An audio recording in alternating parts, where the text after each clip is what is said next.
My name is Zach Arnold. I'm a Hollywood film and television editor, a documentary director, father of two, an American Ninja Warrior in training, and the creator of Optimize Yourself. For over 10 years now, I have obsessively searched for every possible way to optimize my own creative and athletic performance, and now I'm here to shorten your learning curve. Whether you're a creative professional who edits, writes, or directs, you're an entrepreneur, or even if you're a weekend warrior, I strongly believe that you can be successful without sacrificing your health or your sanity in the process. You ready? Let's design the optimized version of you. Hello and welcome to the Optimize Yourself podcast. If you're a brand new optimizer, I welcome you and I sincerely hope that you enjoy today's conversation. If you were inspired to take action after listening today, why not tell a friend about this show and help spread the love? And if you're a longtime listener and Optimizer OG, welcome back. Whether you're brand new or you're a seasoned vet, if you have just 10 seconds today, it would mean the world to me if you clicked the subscribe button in your podcast app of choice. Because the more people that subscribe, the more that iTunes and the other platforms can recognize this show, and thus the more people that you and I can inspire to step outside their comfort zones to reach their greatest potential. And now on to today's show. When the pandemic shut down Hollywood, many craftspeople in the industry came to the realization that their livelihood was 100% dependent on other people having work for them. And I too had this realization that in order to support my family, someone had to hire me for their next project. In short, I had no way to support myself with my own projects. And as we discussed in today's episode, this acute realization originally came to me one fateful night when I was putting my kids to bed via FaceTime for the 1,000th time in a row. Now, I knew that I did not want to continue simply trading hours for dollars. I wanted to have freedom to say yes to projects that fulfilled me and no to projects that weren't a good fit, or even worse, that I knew were going to be a surefire path to burnout, something I've experienced many, many times in my career. Now, this may sound like a pipe dream to many people, but it's not only possible to build a side hustle over time that can help to support you and fill the gap during the lean times, but it might also be absolutely essential given the changing landscape of the entertainment industry today. My guest today also had this realization, but he had it at the early age of 21 years old.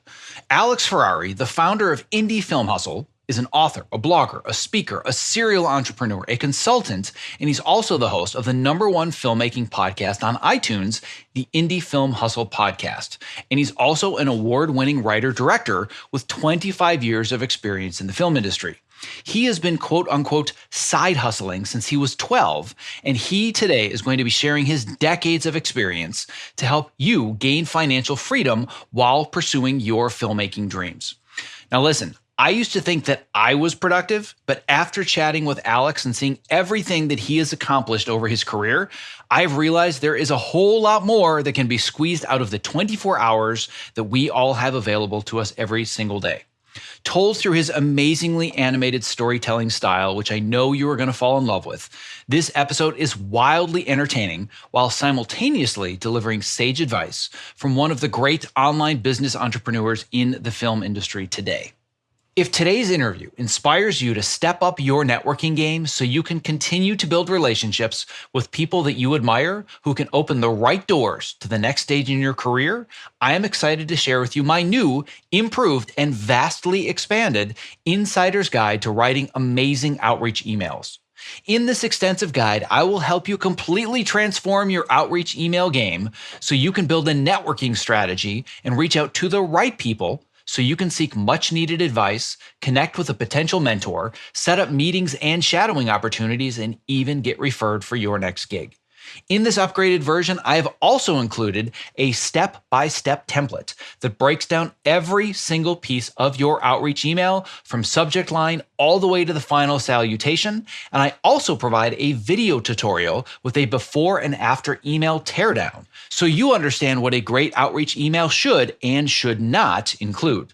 To download your free guide and take your outreach emails to a completely new level, visit optimizeyourself.me/email guide. Okay, without further ado, my conversation with editor and entrepreneur Alex Ferrari, made possible today by our amazing sponsors, Evercast and ErgoDriven, who are going to be featured just a little bit later in today's interview. To access the show notes for this and all previous episodes, as well as to subscribe so you don't miss the next inspirational interview, please visit optimizeyourself.me/podcast. I'm here today with Alex Ferrari, who is the founder of Indie Film Hustle. You're also an author, a speaker, a film director of 25 years, an editor, a colorist. I mean, I'm pretty confident that if I were to go through all the hyphenates about you and what you've accomplished, that it would take up half my episode. And by the way, your mere existence makes me feel like I'm doing nothing with my life. On that note, welcome, Mr. Alex Ferrari, to the show. This is going to be a pleasure. We're going to have a lot of fun today. I appreciate that, man. Thank you so much for that amazing intro. I always consider myself a slacker, so that makes me feel better. So thank you. Well, the funny thing is, the reason that you and I originally connected is I was doing some research in the podcasting space, people that are also catering to filmmakers and creatives, just started going through all the various listens of iTunes shows, and I found yours. I'm like, okay, first of all, who is this guy? And secondly, how can we steal his website template? Because this is my perfect website. And I went to my team. I'm like, oh my God, copy this guy's theme. How do we do this? Oh, maybe I should reach out to him and say hello. We connected, and I think we both feel the same way. Like, how did we not meet each other 20 years ago? Yeah, oh, absolutely. It's insane. It's insane. And by the way, you could try to steal the template, but the template is an original creation by me. So, which I was also very impressed by that, because you clearly know what you're doing. You know how to message your audience. You clearly have the entrepreneur mind. But at the same time, you've also been a technician and a craftsman for many, many years. And that's really the topic of conversation today.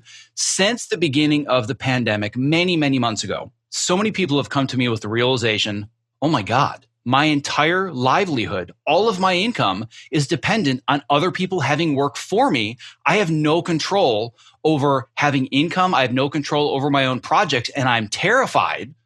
And when they start to go down the rabbit hole of, well, what could I possibly do? Or how could I be an entrepreneur? What does it even mean? Like, what do you mean I'm a business owner? I'm quote unquote just an editor. People don't realize that as craftsmen, we are also business owners. We are the CEO of a business of one. And we don't realize that in order to generate multiple income streams and different forms of revenue, no matter if the job market is good or it has been what it has been, we need to take more control over that. And you are the master of, I don't even know where you put all the hats that you wear. You must have like a wing to your house where you hang all of the different hats, because you have done so many things, so much so that I'm convinced that you have twin brothers. So I think that there's an Alex Ferrari, an Adam Ferrari, maybe an Aloysius Ferrari. I'm not really sure. I don't even know where that came from. But you do a lot of different stuff. And I want to crawl into your brain to understand how you do it and why you do it, for the people that have realized there's more that I want to do than just cut other people's stuff. So where does this story start? Well, I'm gonna go back to the first time I came to the realization that a lot of people are having right now. I was 21 years old, and I was working on my first job where I was a tape vault editor. And I was also the tape vault guy. I also edited commercial reels for, I was in a commercial production house in Miami, and I would edit on 3/4 inch decks. We'll put a hyperlink to Wikipedia and Google about what a 3/4 inch deck is for all the millennials. And a Sony controller in between. So my goodness. So I was, and that's how I used to cut, how we used to cut these reels. So I was doing that, and I was also the Apple technician of the entire company. So I would actually go around, and every single time someone kicked an Apple Talk cable out, all the network would shut down. So I would have to go on down and connect the Apple Talk cable. Apple Talk, that's old school. Wow. Oh yeah, I'm old, sir. So I was sitting there playing, I'm going to go old again. I was playing Doom on our connected Apple Talk computers one day. And I was about like 5 months into the job. And I just came to the realization that I'm like, something just hit me. Like, if I get fired tomorrow, I'm stuck PAing again. I got to learn something. And that was the first time I realized that I wasn't in control. So I then got my skill set up to become a freelance editor. And then I jumped, and within, I think, 8 months of when I got that job, I quit and became a freelance editor. And that was my first real, my first real business. I incorporated myself and did the whole ball of wax. And I was that business of one. And when you're freelancing, there is an illusion of control, which is extremely important for people listening to understand. When you're a freelancer and all your income and all your revenue is reliant on the next gig, the next job, the next client, you as a freelancer, you kind of think that you're driving the ship, you're driving the car, if you will. But the problem is, without the clients, there's no gas in the car. And then when the gas doesn't show up, the car doesn't move. But yet you feel like because it's your car and you're driving. But when you're working with someone else's car, someone else's company, they're driving the car and you're just a passenger. So you feel like you have less control. So it's an illusion. So I always started to figure out, how can I generate other revenue streams that I can use, or create multiple revenue streams, even within the freelance world, to survive. And for me, we talked about this when you were on my show. When I started, I was an editor. I was a commercial editor. Then I jumped, and I don't know how. I think we're not similar vintages, but we're close, if I'm not mistaken. We're pretty close. All right, we're pretty close, because you look fantastic, so I have to say. I appreciate that. When you first started, like back in the 90s and early 2000s, you could be just a commercial editor. Like that could be the only thing you did. Or I only cut music videos, or I only cut TV promos. And you could specialize in a specific subgenre of editing. So I started off as commercial editor, then I went into promos, and then I started doing all that kind of stuff. Then I went into short films and narrative and things like that. But I started realizing that when Final Cut Pro showed up, I was an avid editor. When Final Cut Pro showed up, everybody became an editor all of a sudden. And now my value in the marketplace started dropping. So I realized right away that I'm like, I gotta venture out into other avenues in post-production. So then I became not only an editor of every kind of, from documentary to anything I could get my hands on, but then I started doing color. Then I started doing online editorial. Then I started doing post-supervision. Then I started doing VFX supervision. Then I also did some VFX. Then I also did graphics. And then at that point, I had multiple opportunities for revenue that still gave me somewhat more control and kept me alive and kept me fed for quite some time, but still was reliant on that client on that next gig. So only within the last 5 years, where I finally retired from post-production, and I direct when I want to direct. When the directing gigs come up, I do them. But I retired and opened up Indie Film Hustle and started really creating a real business on how to revenue streams that kept coming in that support me and my family. And I live in Los Angeles like yourself. So you know as well as I do, it ain't cheap here. It ain't cheap. It ain't cheap here, brother. It ain't cheap. We could be living like kings other places in the country, but yet we choose to be here. Why? That's another question. We can have a conversation about that too. But so my online business that I created has been able to support me and my family living here in Los Angeles. And now it's been and now I think 3 years ago, completely retired, shut down my post-production company, reject offers of work, and have been, and I just forwarded over to other friends or other colleagues to get the work because I just decided that's it now. I'm good. I'm good. I found where I want to be. And I can't explain to you, and I'm sure you know this feeling as well, waking up in the morning and finding that not only have you helped hundreds, maybe even thousands of people around the world that night by them consuming your content, but that there's money sitting in your bank account while you were sleeping or while you went walking or when you went on vacation, and it doesn't rely on your hours for dollars situation.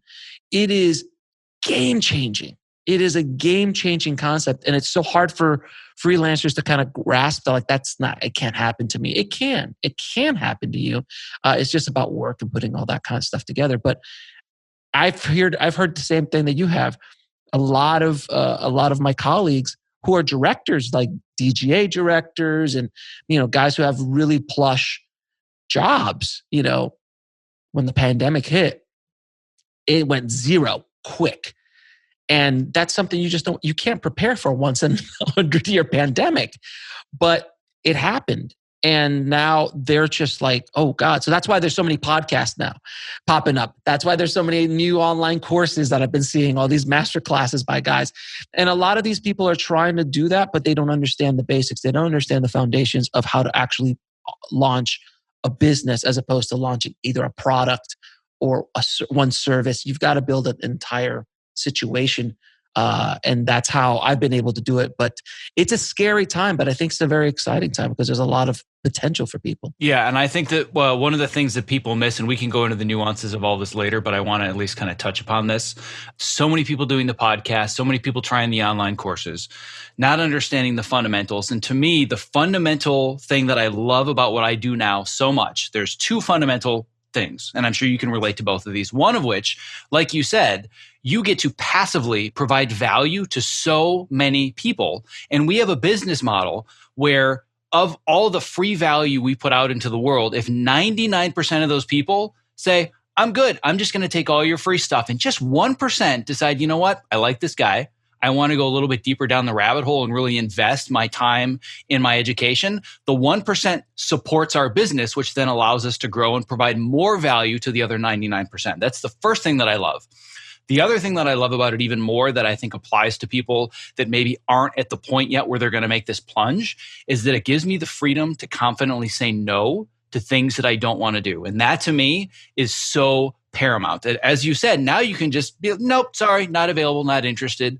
There are opportunities that have come to me over the last few years that in the past I would have said, oh God, I mean, yeah, I guess it's a good opportunity, but I'd be miserable, but I've got no choice. Like, I got to do it. I got to take it. And then I do, and it totally burns me out. And thank God it did, because if I hadn't gone through the burnout, I wouldn't have this program. But at the same time, I don't want to repeat that cycle. So now I'm in a position where I can confidently say no to things that don't fit me. Right? That the power of saying no is so, so important. So I want to go back to this person that's had this realization, and they realize I can't work for other people. So obviously, the solution is I've got two options. Either I can edit other people's films or color other people's films, or I'm going to be my own filmmaker. So I'm going to make a short, or I'm going to make an indie feature, and I'm going to put all my money into it, and I'm going to get my dentist to invest in it. And the only option I have is I got to get it into Sundance, and then somebody's going to give me a big check full of money, and then my problems are solved. And if this were a video podcast, your face says all of it. But those are my only two options, right? Either I'm a technician and a craftsperson, or I just go out and make my thing and put all my eggs in one basket, and fingers crossed, distributor picks it up and I get my money, right? That's all I've got. Well, what other options could I possibly have? I'm like, the anger that's rising up in me as you say these words. I thought this might trigger you. Oh my God. It's just like, oh God, I hear this every day. Where do you want me to start, sir? Because there's so much to unpack there. Where do you want me to start? I think what we need people to understand is the concept that you have coined of the film entrepreneur. Understanding that the game has completely changed for anyone that wants to build their own revenue streams and be their own artist, whether it is doing online business, whether it is being a podcaster, or I think more commonly for people listening to this, people that want to tell their own stories, but they think it's all or nothing and it's taking such a huge risk. Either I get my $5 million and I get into Sundance, or I just keep being an editor the rest of my life. There's got to be an in-between, right? Well, yeah, it's essentially either I win the lottery or I just keep working the rest of my life at a menial job that I hate. Like you can't live life that black and white. There is a lot of gray in the middle. And there's also different definitions of success. So a lot of filmmakers or a lot of people getting into the filmmaking game consider success being a millionaire living in the Hollywood Hills, doing whatever you want, hanging out with actors and actresses and flying to Sundance and Cannes. And that's all wonderful. But that is a very, very, very small group of people in our industry that get to live that kind of lifestyle. I'm talking, a few thousand people as opposed to millions and millions of people, tens of millions of people who are trying to actively be part of our industry. So if you only look at that's the only form of success, then you will fail. Because the odds are against you. It's like the only way I'm ever going to be happy is I win the lottery. Because it's essentially the odds. of getting to that level and rolling that deep, it's about winning a lottery. Can it happen? Of course, but you could also win the lottery. But the chances of winning that lottery is very, very minimal. Now, the problem I see with that mentality is I'm not telling you not to chase that dream. I'm not telling you that you can't get there. I'm just the way I approach it is just be smart about how you're doing it. I still want to direct a Marvel film. That has not left my, I still want to go over to Kevin Feige's office. By the way, if you're listening, Kevin, I'm available. Go over and have that conversation about doing the next Avengers, doing the next new comic book hero that's coming out from Marvel. I want to have that. But as opposed to sitting angry and bitter on the sideline because things aren't happening the way I want to, I've decided to build my own pathway and blaze my own trail. So, but I'm still going in the same direction as a lot of other people are trying to go to. And if I don't ever get there, I'm good. I've supported myself all the way through. I've built my own community. I've built my own life and my lifestyle. And when that opportunity, if it ever comes, I'll be ready for it. But if it doesn't, I'm cool. Maybe I won't get to do a Marvel movie. Chances are I won't, because we're talking about what? 30, 40 directors? Period in the next 10 years that might get a chance to do something like that. It's actually probably a lot less. I was going to say it's probably like 5. Well, I mean, you're talking new directors, because they're going to rehash, they're going to use James Gunn again. They're going to that's what I mean. Like the Russo brothers 5 again. Or 10 slots for new people that they're going to give a try that haven't done it before. Probably over the next 5 or 10 years. Let's be a little bit, open. Let's say 20. So there's 20 slots to run the next 10 years of Marvel movies somewhere. I mean, seriously, look at the numbers. I mean, that's a really tough thing to do. Can it happen? Yeah, it happens for 20 people, but the majority of people won't get there. So as opposed to putting all my eggs in that basket, I'm building up my own path. And as a film entrepreneur, what I've suggested in my book, Rise of the Film Entrepreneur, is that filmmakers need to start thinking of making money outside of the traditional model, outside of traditional distribution. And we can go into the nuances of post-COVID, current COVID scenarios as far as distribution is concerned. But even pre-COVID, the industry was failing already. It's never been built for independent filmmakers, as you are very well aware. It's not built for us to make money. It's built for them to make money. It is built for them to essentially screw us over. That's the way those contracts are set up. That's the way the system is set up. It is just the way it's been since the day of Chaplin. It's just the way it is.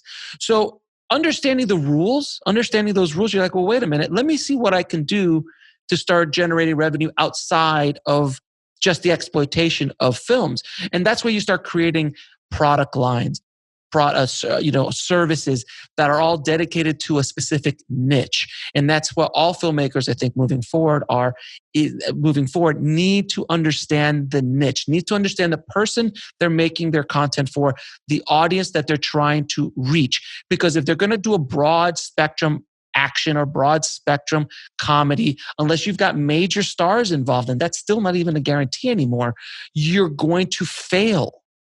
And the value of our content is becoming cheaper and cheaper and cheaper and cheaper, to the point where it's becoming worthless. If you put a movie up on Amazon right now, you get a penny per hour streamed. That is as close to worthless as possible. And I promise you, probably in the next 2 years, Amazon will figure out the way to give you a fraction of a penny, because that's the way they're going to do it. Because they don't want your movie. They don't want riffraff anymore. They only want high quality content, because their whole system is just polluted with a lot of crap, because they let everybody in. So best case scenario, we're talking like the top 90% dial in Amazon makes 12 cents a stream. We're still talking about 12 cents, which used to be $3.99 as a rental, or $20 for a purchase of a DVD or Blu-ray, or even $10 as a streaming TVOD purchase. That's now gotten to 12 cents in the best possible case scenario, or a penny.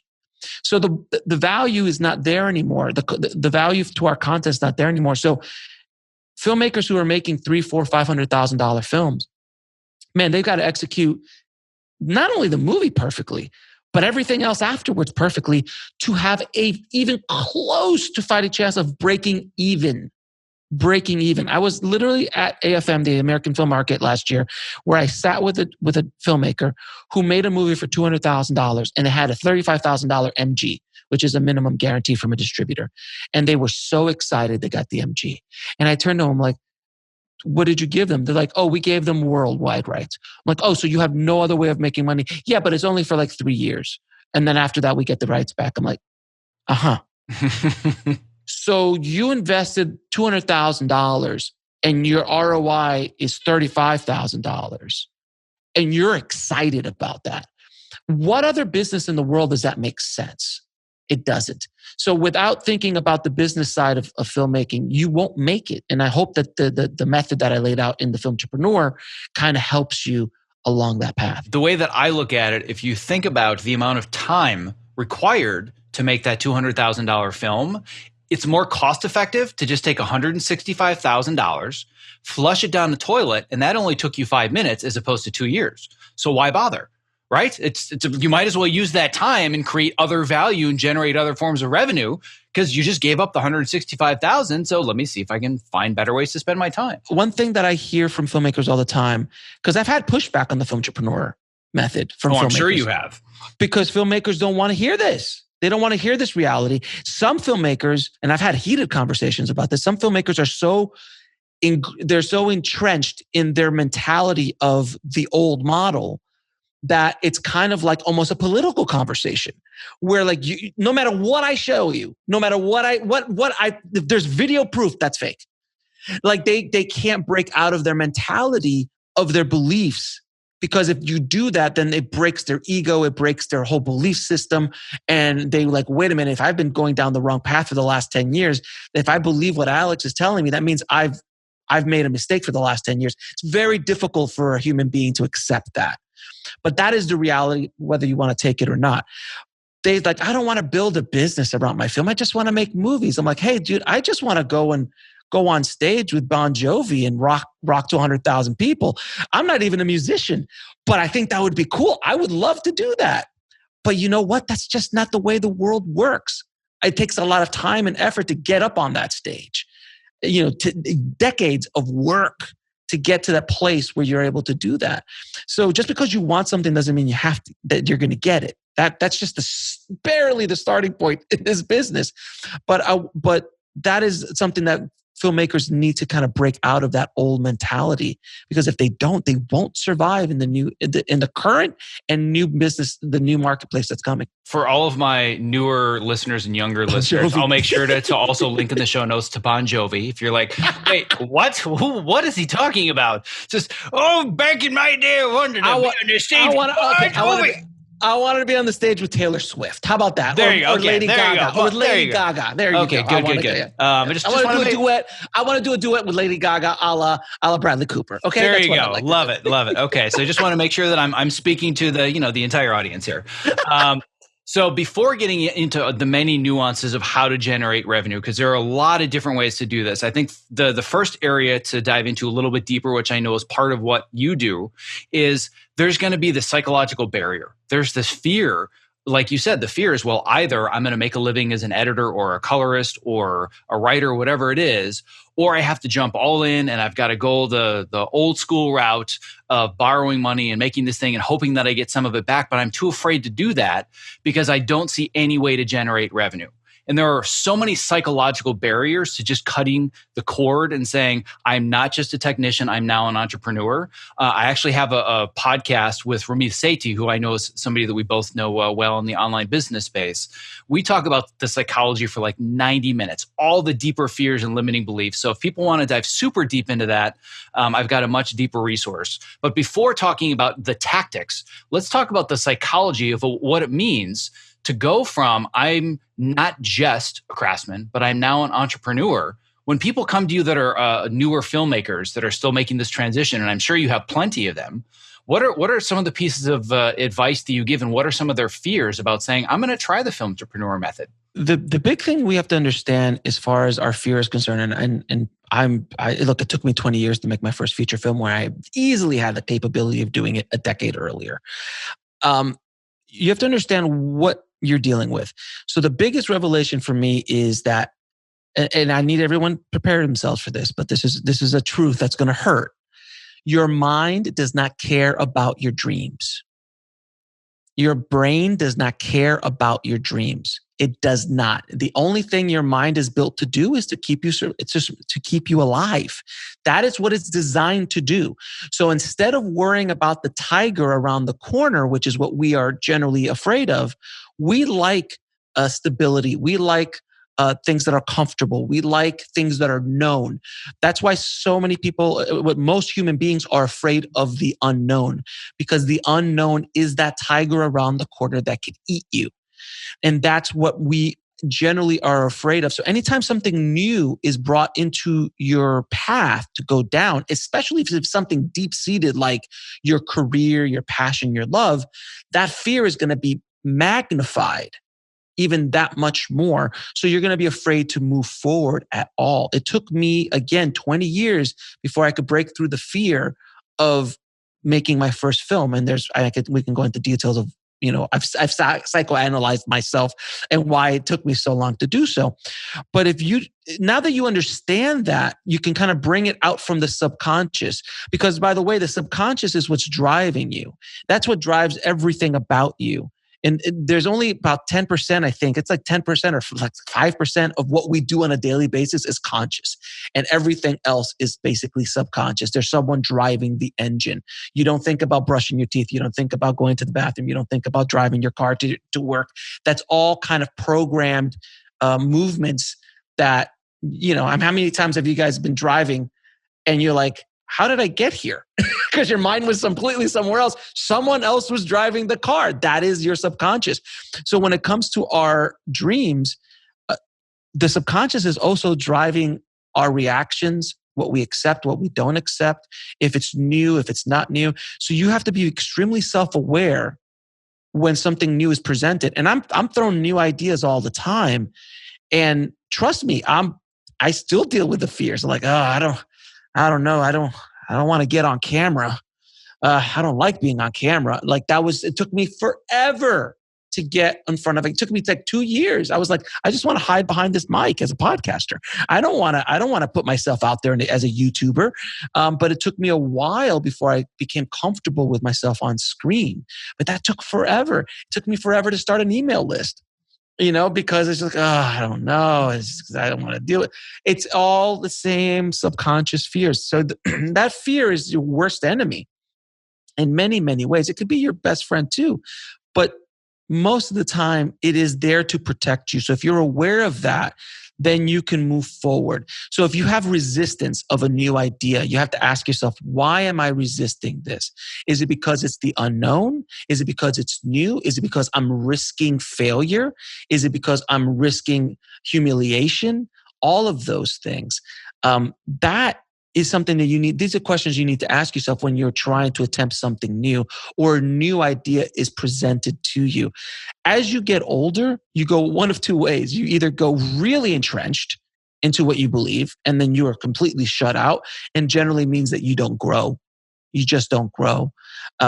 Or you become more open, because hopefully you become more comfortable with who you are. Because a lot of those insecurities of when you were growing up, teenagers, 20s, 30s, a lot of those insecurities start to wear away.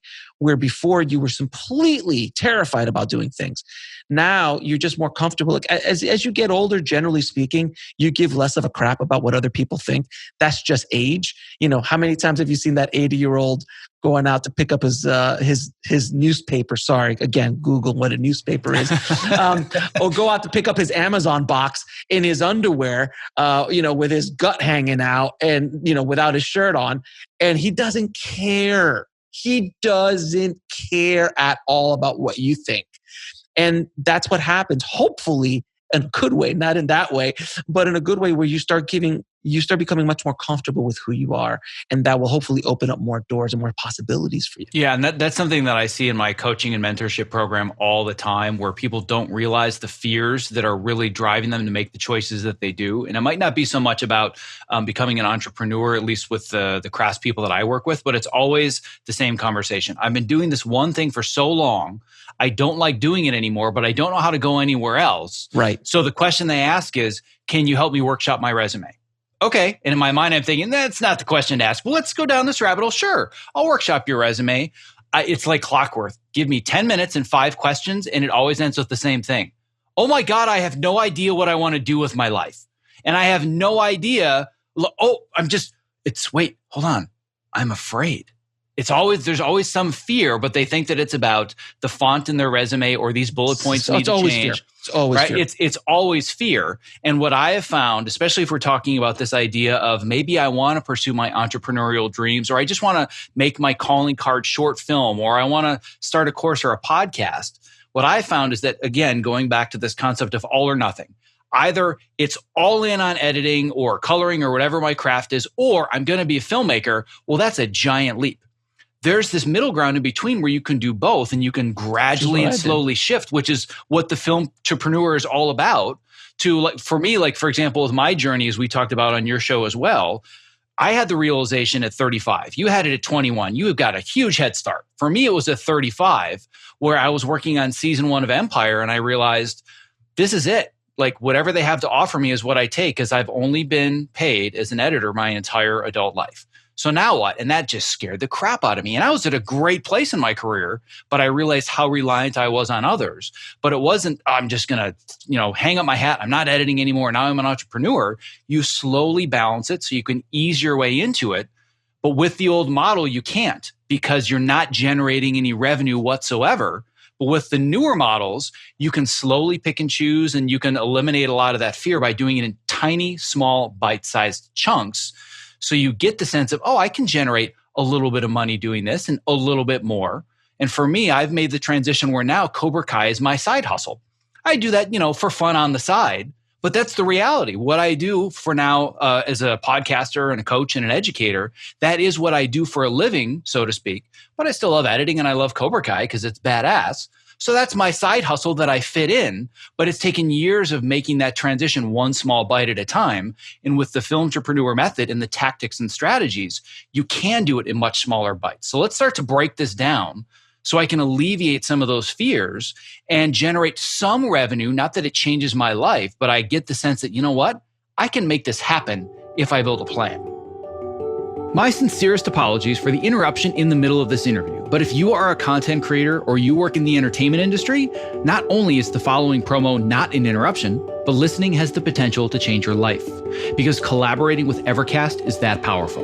Here's a brief excerpt from a recent interview that I did with Evercast co-founders Brad Thomas and award-winning editor Roger Barton. Living this lifestyle of a feature film editor has really had an impact on me. So I was really looking for something to push back against all of these lifestyle infringements that are imposed on us, both by schedules and expectations. When you guys demoed Evercast for me that first time, my jaw hit the floor. I'm like, oh my God, this is what I have been waiting for a decade.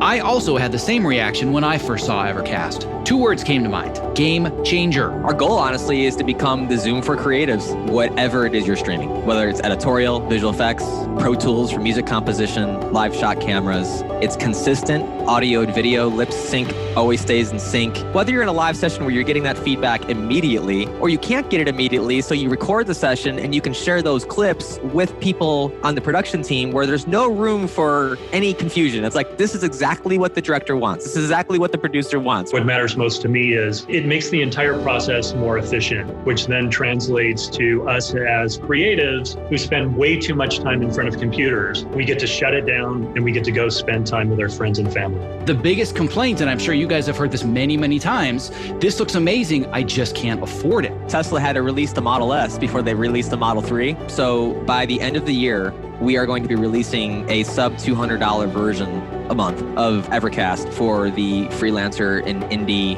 creatives. Anyone who is a professional video creator outside of Hollywood. I think what we've learned over the last few months is that this technology can translate to better lives for all of us, that give us more flexibility and control while still maintaining the creativity, the creative momentum, and the quality of work. I cannot stress this enough. Evercast is changing the way that we collaborate. If you value your craft, your well-being, and spending quality time with the ones you love, Evercast now makes that possible for you and me. To listen to the full interview and learn about the amazing potential that Evercast has to change the way that you work and live, visit optimizeyourself.me/Evercast. Now back to today's interview. So for me, it was, my goal since I decided to go into this business was to be a film director. Like that's never changed in my entire path. I just knew instinctively, and this, no one told me this, I didn't read this anywhere. Instinctively, I understood that, well, I need to make a living while I'm chasing the directing dream. And post-production was my living. And it was a wonderful place to make my bones, and generate revenue, because I was adding skill sets to my toolbox.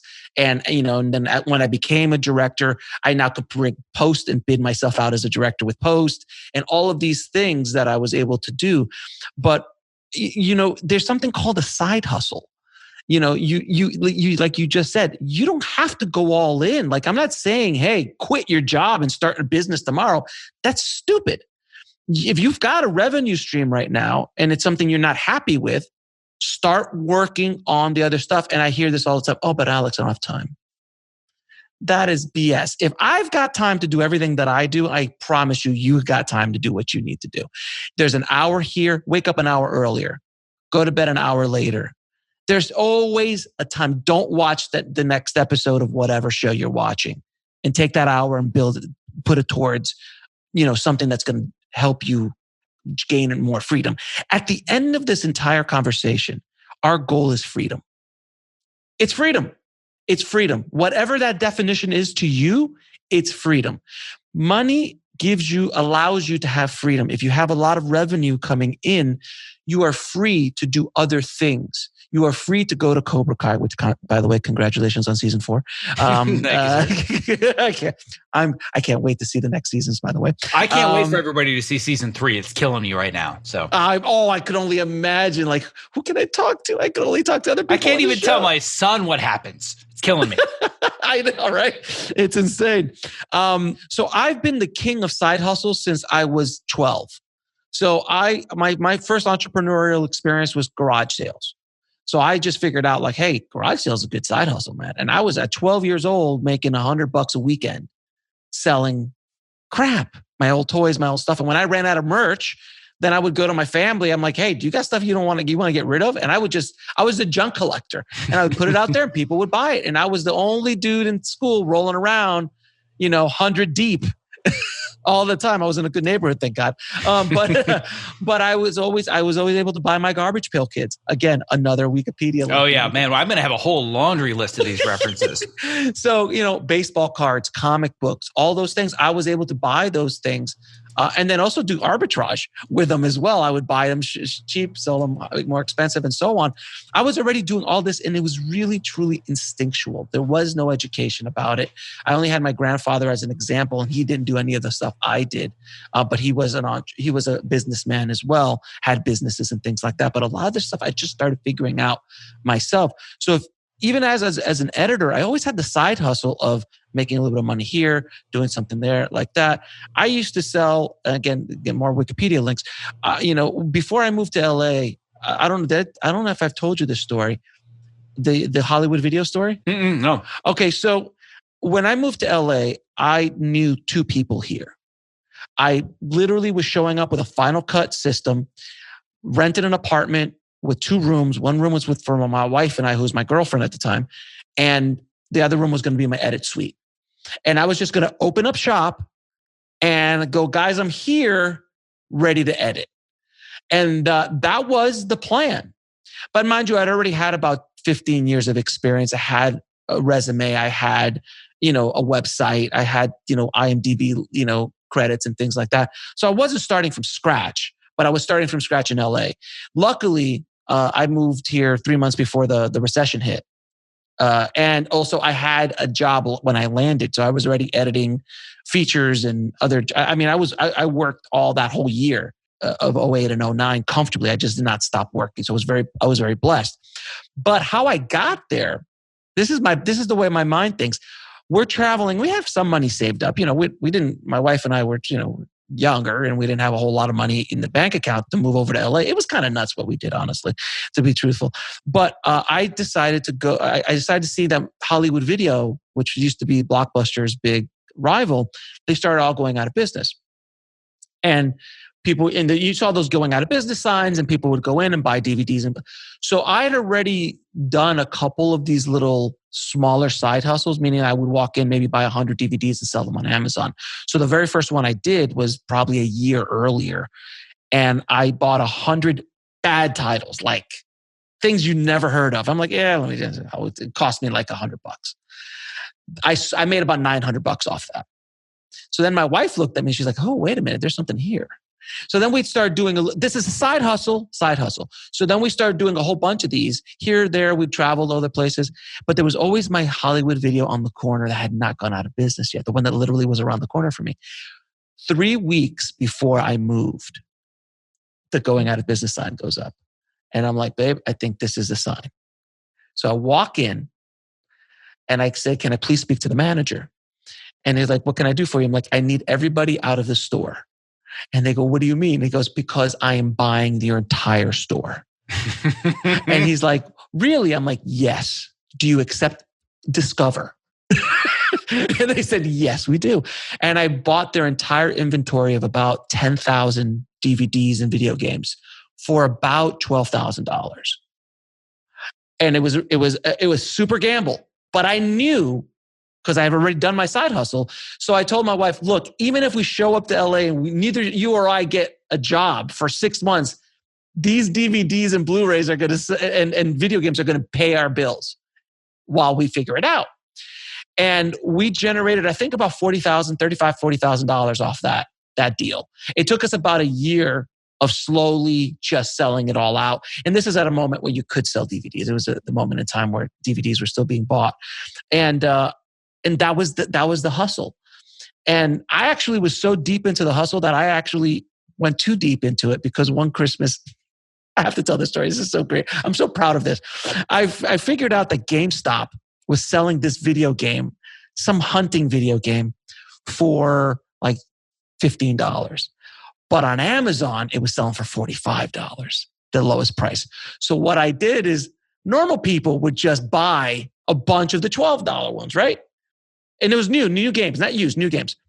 And buy like a whole bunch and take that risk. No, not me. I put it up on Amazon, and every time there was a sale on Amazon, I would go over to GameStop and pay for it, but then put their address on it. So GameStop would just send them directly. I was literally just doing arbitrage, and I was just like, I'm out. I don't even have to touch it. So you turned GameStop into your fulfillment center. Correct. That is brilliant. So I did that for about 70 transactions until they shut me off, because they kept saying, who's this guy? He keeps buying all these games. And then, wait a minute, they're going to all these different addresses. Shut them down. But I was so proud of myself. And I told my wife this. And my wife goes, what are you doing? But we made money. We're not here to make just money. You could do that in Florida. We're here for you to build your film career. We're here so you can go to the next level. We're not here to sell video games out of GameStop. And it just like shook me to the core, because I'd been such in the mindset of the hustle, and not the good hustle, because as you can see, I have a hat and a shirt that say hustle on it. But in the I got to just keep going to make money, and where am I going to get my next dollar from? I wasn't being smart about it. And that was that mindset. So sometimes you can go too far down the wrong rabbit hole, where you can now, hey, I'm making 50. I just made $1,000 today. Well, that's great, but that's not recurring. You're not really creating any value. You're basically a stockbroker at this point in the game, and it's not fulfilling. It's just cash, and that's great for a little bit here and there. But if you want a long-term game plan, you've got to build something with substance, something that actually makes you happy. So I'm sorry, I've gone way off the. Oh my God, rails, I love these stories. You are not allowed to apologize. These are fantastic because these are the real life stories that people need to better understand.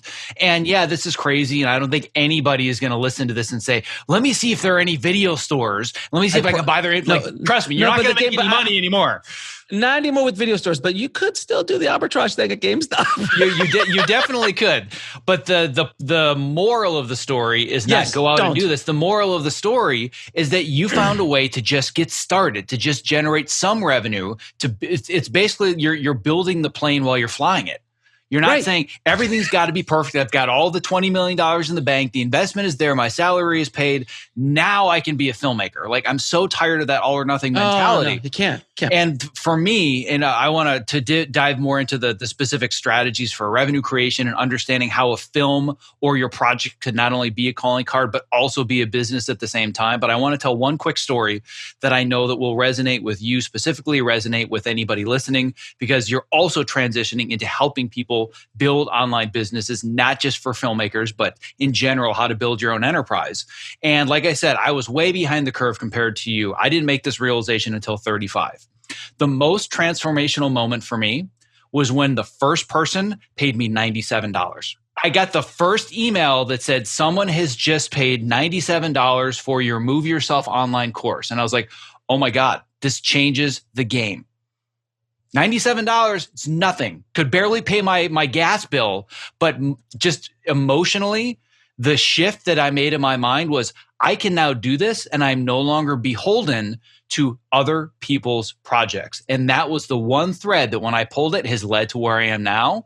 And that's where I feel like people need to focus, and that's where they need to start, as opposed to all or nothing. I just need to generate something so I feel that emotional trigger. I created this from scratch. So I have to tell you a story before we get into the film. I love your stories. Permission granted. So I was actually an online entrepreneur in 97. Okay, which is basically almost the birth of what we know now as the internet. I actually had an online business back then. I had two partners at the time, which were my high school buddies. And we launched an entertainment website where there was like celebrities and pictures and news articles about the business. And it was just, I knew stuff about this stuff. So I was able to do it. We generated from banner, I think we were doing CPC banner clicks and CPM ads and things like that. We didn't have any products. There were no products. There was no online product like an online course or anything like that. That if it did exist, it was definitely not in our viewpoint. But we used to generate off the traffic we got. We used to generate probably about $5,000 or $6,000 a month, which is substantial. Even we're all living at home anyway. So, I was already making money as an editor. So this was just like a side hustle. The problem was that our server bill was about $5,000 or $6,000 a month. So we ended up, it was just years ago before it became so affordable. So, but I knew, because of my experience between banner clicks and affiliate programs, like my Amazon affiliate account goes back to the 90s. That's how old my affiliate program goes. So we were able to make money with online business. I knew that was a possibility. Fast forward to 2014, 2015, when I'm thinking about launching Indie Film Hustle. It has been so long since and by the way, in 2005, I also made a lot of money online selling my DVD of my first short film, Broken, which we're going to talk about for sure. Yeah.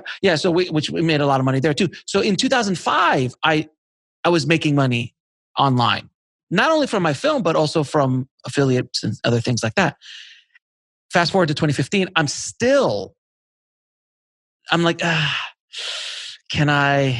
don't know if I can make any money with this. Like, I was still because the fear had gotten a hold of me to the point where, like, I don't know, man, you might fail. The tiger might eat you. And mine wasn't the $97. I said, you know what? I just read this book, and I think it was called The Miracle Morning, and which is a great book. And I was like, you know what? Let me just create it. I have the Amazon account. Let me open up my Amazon account, affiliate account. I'm going to just put an affiliate link in my Facebook feed, my personal Facebook feed. And I'm going, hey guys, I read this book. You guys should probably check it out. And I just put it to my personal friends. And the next day I checked and someone had bought it. And I made like 17 cents or 27 cents or whatever it was. But for whatever reason, that was the catalyst that broke me through the fear. Because it says, if I can make 27 cents, I can make $270,000. I can make $2.7 million because that's the potential that lives there. So that would actually broke me through to break through that fear that I had. I'm sorry, I just had to say that story. No, but I loved how we went from the $97 to the 17 cents. Right. But it's the exact same thing emotionally. It doesn't matter what the number is. Emotionally, you had the exact same transition that I did from, wait, this is doable. And it was scary because you hadn't done this before. I'd done it twice before, been successful twice before, and yet I was still scared. So that's how powerful fear is. Mm-hmm. I had never done anything like this. In 2014, when I started the blog and the podcast and the website, I had no idea how to build a website. I didn't know how to accept payments. I didn't even know if you had said, we'll set up an affiliate account with Amazon. What does that mean? No concept of what any of this stuff was. But as soon as I realized that there was knowledge that I had that somebody found value in that wasn't editing, my entire life changed. And now I want to go back to your short film in 2005, because right now everybody's thinking the same thing they've thought for millennia. Well, you can't make money on short films. So either I have to make a feature film that's going to make me a bunch of money, or I invest in a short film that becomes my calling card and it goes on my resume and my reel. But there's no possible way I could generate revenue with that. That's crazy, right? Well, I disagree, because I generated over $100,000 with my short film. Now, with that said, that same short film being released today would not generate $100,000 because it was of its time. Just like if El Mariachi showed up today, no one would even care. If Clerks showed up today, you would have never heard of Kevin Smith. It's just a product of its time. So I made a movie called Broken, which was about 20 minute action thriller film that had about 100 visual effects in it. Shot on and here we go, Wikipedia, shot on the DVX 100A mini DV camera, edited in Final Cut Pro 4, and the visual effects done in Shake. Now, at the time, nobody had ever shot anything substantial with that camera, though anyone who's ever shot with the camera remembers it was so beautiful. It was such a wonderfully beautiful image. And I wanted to create something with using off the shelf technology and software packages and things. And at that point in my career, by the way, I had shot 35. I'd been a commercial director, but I didn't have the cash to just throw another $75,000 to make this short film, which is what it would have cost in film. So I shot it all in that. And when I was done with it, I realized who's going to pay me for this? Like I've invested, $8,000 in this thing. Who's going to pay me for this short film? I'm like, nobody in the real world is going to pay me for this. Like no one, there's no stars in it. I'm nobody. It's shot in West Palm Beach, Florida. It's not, it's cool, but no one's going to pay me for this. So then again, this is all instinctual. I wish I could say, I read this book or I heard this guy. It was extremely instinctual because no one had done this before, to my knowledge, or hasn't done it at a level that I did, which was you know what? I see that there's a market out there for this. Normal people might not pay for this, but filmmakers might pay to see how I made it, using software and cameras that they can afford. Because El Mariachi had the 10-minute film school and also DVD, all those wonderful behind the scenes. That's great. And Robert's awesome. But I'm going, Robert, brother, you're rolling 7-10 million deep, man. I'm not rolling that. So it's great that you're telling me that you shot with the Steadicam and how you did it. I can't afford that. So I noticed at the time there was nothing online showing filmmakers how to make films. I know that's so hard to believe, but nowadays especially. 2005, YouTube was just launched in 2005. I think, and I hope, I don't know if I'm right or not, but I think I have the first filmmaking tutorials on YouTube because they're still up there, and they I think they're I think they're 15, 16 years old at this point. So I said, there's a place for this. So I made a DVD with special edition, like about 4 hours of special edition material that just jammed whatever I could into the DVD and sold it. And I went and I hustled it online. I went to I was huge on MySpace. Again, there's another Wikipedia. I'm going to need an archival researcher just to go through and find all these information. My goodness. So I was huge on MySpace, which was the Facebook of its day. And I was able to sell a lot of DVDs targeting, I don't know if they had groups, but people who are interested in filmmaking. And then forums, message boards, things like that. And you couldn't go in 2005 and 2006, you couldn't go to any message board anywhere in the world that talked about film and that had not had me personally there or someone talking about this short film in the trailer that I put together and all that kind of stuff. I literally was talking to a CEO of a company the other day on my show, and he's like, dude, I bought Broken. And I'm like, are you kidding me? And he's like, yeah, it was awesome.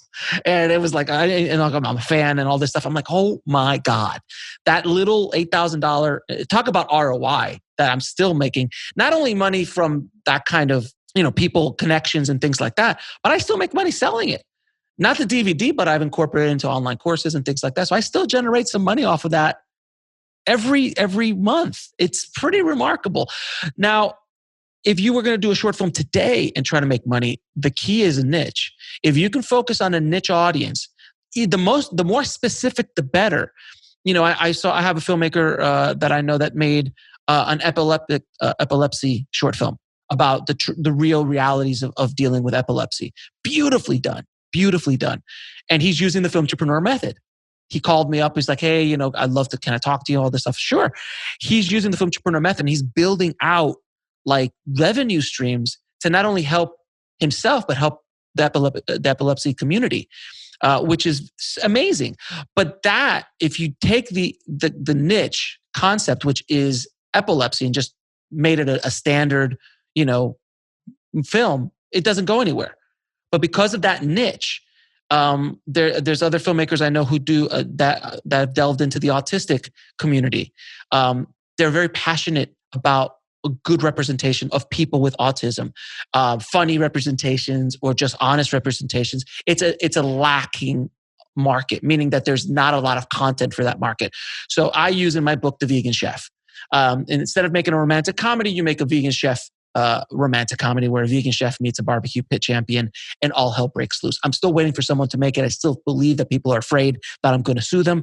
I'm not. I just let me know. I want to be involved, and somehow I would like to check that out. But that kind of builds has a built-in audience because you can go after vegans, you can go after vegetarians, you can go after paleo people, you can go after plant-based people, you can go after barbecue people. Like there's so many different avenues that you can go and tailor a business around for this film.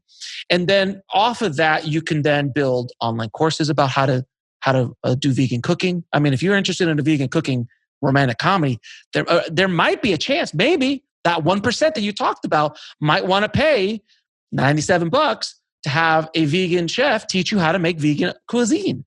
Or could you also build out a service that teaches you how to transition from meat eating to being plant-based? Have a consulting business. Could you create product lines? Could you create a magazine? Could you create cookbooks? Could you create actual food products with your brand on it? Everything I'm saying, by the way, I have examples of all of this in my book of case studies. It's all doable and it's all very, very powerful. Now, could you do this with a short film? Absolutely, on a much smaller scale. I don't think that a short film is going to get you a multi-million-dollar deal. I might be wrong. I haven't seen anything like that. The only one that I've seen something like that happen with was Kung Fury, which was if you, I'm sure he'll leave a link in the show notes. Kung Fury was a short film that was crowdfunded, which is basically an homage to 80s, like really bad 80s action movies. And it's wonderfully done. And it was done, I think, in the Netherlands somewhere. I don't know where. It's not even a US-based filmmaker. It's like the Netherlands somewhere. And it's fantastic. It's wonderful. And he just is shooting the multi-million-dollar feature film version of that has Arnold Schwarzenegger in it. So it's all about also what your end game is with the short film. Is your end game to make money, or is the end game to move your career forward, or can it be both? Can you make a little bit of money while moving your career forward? So these are questions you have to ask, but is it possible to make money with a short film? Absolutely. You just have to execute and think about things completely different than they've been ever taught to you before. This stuff is not taught in film schools. They don't care about this. In film schools, they don't teach you how to make money. They just teach you how to make an art. They're an art school. They don't teach you. They focus on the show. They don't focus on the business. And if they and then they give lip service to the business. They're like, "Oh, we'll teach you about distribution. Who'll give you this course on distribution?" Yeah, you mean your stuff? You're giving me textbooks from 1997? Oh, okay, yeah, that's not really going to help me today. So yeah, they might give lip service to the business, but the reality is that their main focus, the sizzle, is what they sell. They don't sell the steak. They sell the sizzle, and when you're done, there is no steak involved. So you have to understand the business side of filmmaking if you're going to make it in the business at all. Well, all I wish right now is that I had a time machine. And I would love to go back to about 2014 when I was just finishing up my documentary film, which was a 7-year passion project at the time. And we talked about this beforehand, where in the first couple of chapters of your book, it's here are all the case studies of all the things that people have done in the past and all the mistakes that they've made. It was just like me checking all the boxes. Yep, did that. Yep, did that. Did that too. To this day, minus one tiny ancillary source of revenue, it's made no money whatsoever. But looking at this model in hindsight, there are so many different things that I could have done because I had a niche film. So I'm not going to go too deep into it, but it was a full-length documentary feature that was biographical and inspirational in nature about the first quadriplegic to become a licensed scuba diver. Looking at your model, I could have completely capitalized so well. I could have capitalized off all this, but my focus was I tried to get it into all of the festivals, and I got into some fairly decent tier 2 and tier 3. I got really close on a couple of tier 1s where I got personal letters from like the head of Sundance and Tribeca and Toronto, all saying the same thing. This is one of the most heartwarming films. I really, really enjoyed it. You can tell it wasn't just a form letter. They actually watched the film and they're like, it doesn't fit into this year's programming, but God, I wish it did because I loved your film. I'm like, that's great. That does nothing for me. So then my next focus, once I didn't get all the laurel leaves for all the festivals, well, I got to get it onto a distribution platform, or how about all of them? Because somebody just promised to me I can be on iTunes and Amazon and Hulu and Xbox 360 and the PlayStation market. Like, that's amazing. And it was on every single one of those platforms, and nobody knew it was there because nobody focused on marketing. So I went through the whole system coming out with nothing. And if I had gone backwards, had I used the Filmtrepreneur method, I would have found what are those smaller message groups? Where are they in Facebook, or where they are? Where do these people congregate? And how can I provide value to them first, and thus create some form of revenue in return, even if I don't make $5 million off of it? Again, going back to this concept of I need to bring in just enough to alleviate the fear that this is too hard for me to keep going. And I just eventually said, you know what, this didn't work. I'm just going to put this on the shelf and I'm going to move on. But had I generated just enough revenue, it would have alleviated the fear. And I would have said, you know what, I can't keep doing this. And that's what the online business does now.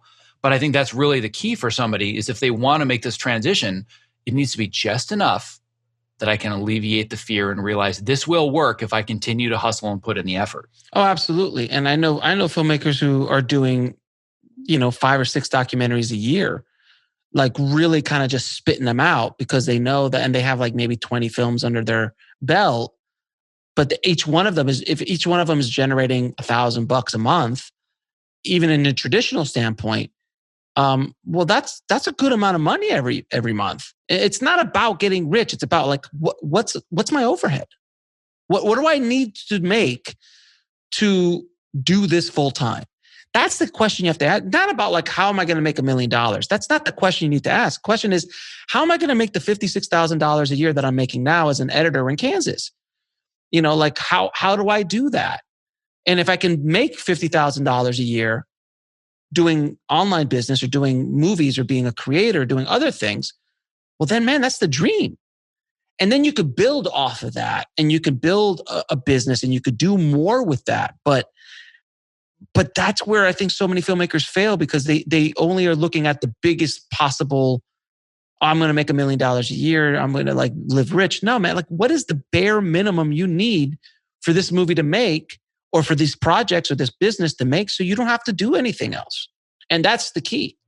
Yeah, I think that, like you said, people are asking themselves the wrong question. And the question that I asked myself that led to this transition was, can I earn the same amount of money that I am as an editor right now without working 60 plus hours a week? Can I earn that? So it wasn't, how can I make $5 million and be this huge, amazing online entrepreneur? But is it even remotely possible that I could generate enough income that it replaces what I was doing as an editor, but I have room to do other things? Because I could continue to be an editor and be a craftsman and make a lot of money, but it's the only thing that I can do because it consumes every waking hour. Going back to this idea of, oh, well, I can't do all this stuff because they don't have the time. Well, first of all, my response is, open up your phone. Okay, go to the calendar app. There's your time. It's right there. You've got the same 24 hours and 7 days as me. Time is right there, right in front of you, but you keep thinking you're going to find it instead of prioritizing it. And I figured, if my time is of the most value possible, how can I get more of it by making the same amount of money in less time? Those were the questions that I was asking. How do I structure my day and structure the business and all of these things so I have more time to pursue the things that I love? Because ultimately, it's just going to lead to burnout. I mean, that's really kind of the foundation of where it all leads for people that listen to this program is, how do I just stop the vicious cycle of being burned out by not liking what I do because I'm doing it so much, but it doesn't connect to the stories that I really want to tell. So the one thing, and I know you know this because you've been an editor for as long as I have, or close to as long as I have been. You've all, and I don't mean to be mean, but we've all been in edit suites where we see the 65-year-old editor who's been doing it forever. He's the online editor. He's been there like that. And you could just see that he's really just not happy. He's a bitter editor because he's just like, I've done this before. And I've been in multiple, places like that throughout my career where I've seen that guy.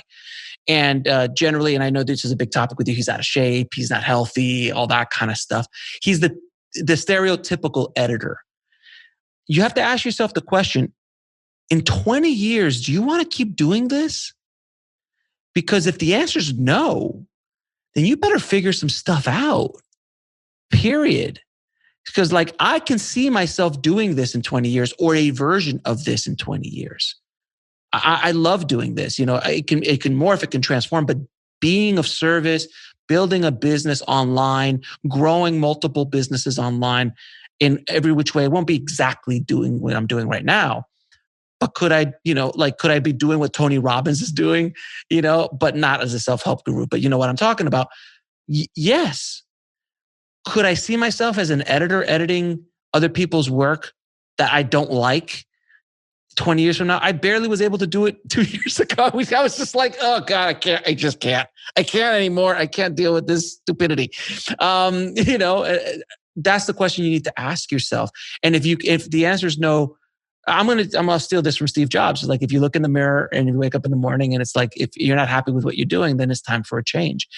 That is the same thing. And it's scary, but you have to do it. If not, you're going to become that angry and bitter, whatever insert your profession here situation. So what I'm going to do is I'm going to take that last little bit. I'm going to take it and put it at the end of every single one of my podcasts going forward. So I'm just going to need you to sign a release for me. Sure, not a problem at all. Bam, nailed it. That's why I'm here. That's why I too love what I'm doing so much more, is that I can empower people to pursue the careers and the passions that drive them, as opposed to, I'm just a technician. I'm here to serve your vision, but not really create my own visions. And I there's nothing wrong with being the person that serves other people's visions, unless you've decided you don't want to do it anymore. And I want you to have options. And that's why I bring experts like you on the show. So on that note, I would love to know if somebody's been inspired by this today and they're like, I hear this guy's got resources. I hear this guy has a thing or two. He's got a couple of episodes of a podcast, or maybe 400 episodes across 3 different podcasts, and he has 18 different courses, and he's got multiple books. How do people find you? I'm not hard to find. No, you are not. Yeah, but for some reason, I didn't find you for 6 years. But I'm gonna shorten everybody else's learning curve. So how do people? How do they get started?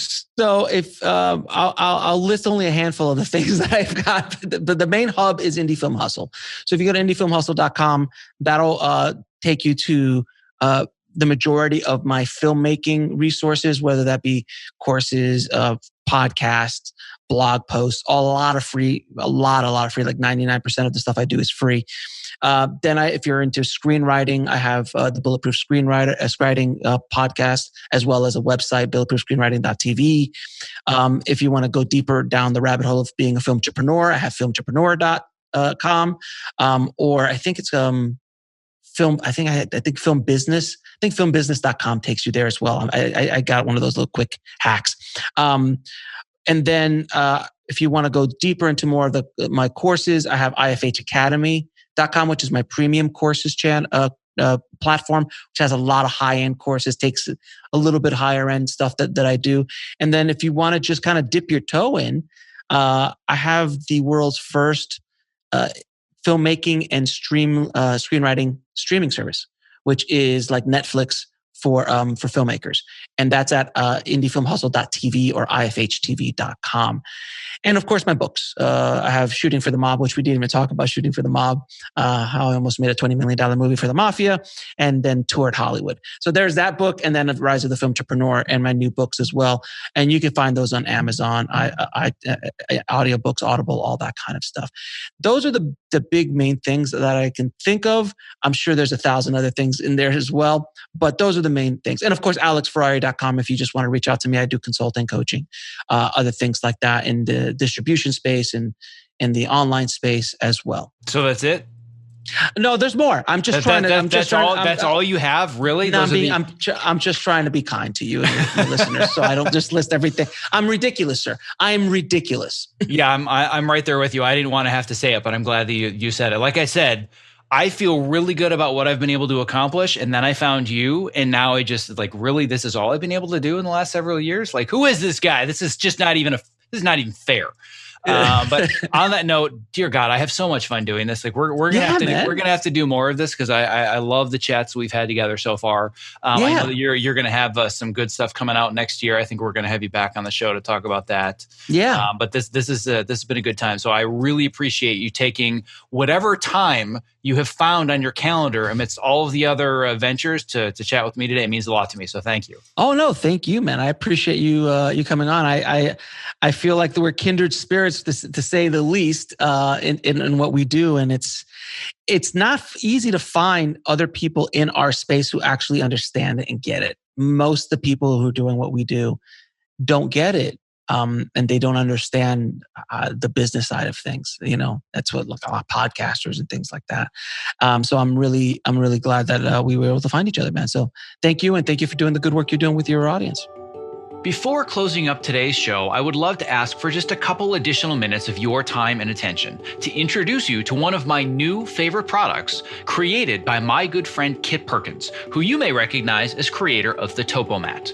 Here is a brief excerpt from a recent interview that I did with Ergo-Driven co-founder and CEO Kit Perkins, talking about his latest product, New Standard Whole Protein. I'm into health and fitness generally, but I want it to be simple and straightforward. About a year and a half ago, I started adding collagen into my protein shakes. And man, the benefits were like more dramatic than any supplement I've ever seen. So I thought, if I could just get this down to coming out of one jar and it's ingredients that I know I can trust, and you just put it in water and you don't have to think about it. When people think of protein powders, they think, well, I don't want to get big and bulky. And that's not what this is about. To me, this is about repair. So a big part of what we're talking about here is you are what you eat. Your body's constantly repairing and rebuilding, and the only stuff it can use to repair and rebuild is what you've been eating. Unfortunately, as the years have gone by, every day getting out of bed, it's like, 2 or 3 creaks and pops in the first couple steps. And that I thought you just sort of lived with now. But yeah, once starting the collagen daily or near daily, it's just gone. So for us, job 1A here was make sure it's high quality, and that's grass-fed, 100% pasture-raised cows. And then the second thing, if you're actually going to do it every day, it needs to be simple. It needs to taste good. Well, my goal is that for anybody that is a creative professional like myself that's stuck in front of a computer, number one, they're doing it standing on a Topomat. Number two, they've got a glass of New Standard Protein next to them so they can just fuel their body, fuel their brain. So you and I, my friend, one edit station at a time are going to change the world. And even better for your listeners, with code OPTIMIZE,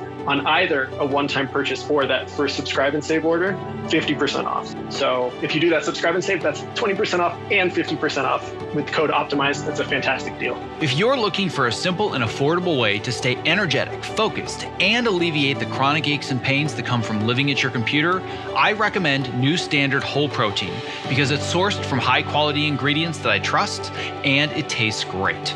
To place your first order, visit optimizeyourself.me/newstandard and use the code OPTIMIZE for 50% off your first order.